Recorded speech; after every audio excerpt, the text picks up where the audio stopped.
امام صادق علیه السلام فرمود ما من امرأة تسقی زوجها شربة من ماء، زنی نیست که یه ظرف آب دست شوهرش بده.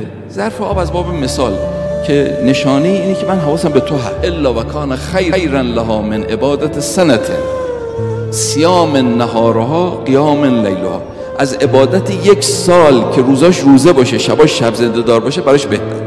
یه ظرف آب دست همسرش داد. نقطه مقابلش هم برعکسش هم هست.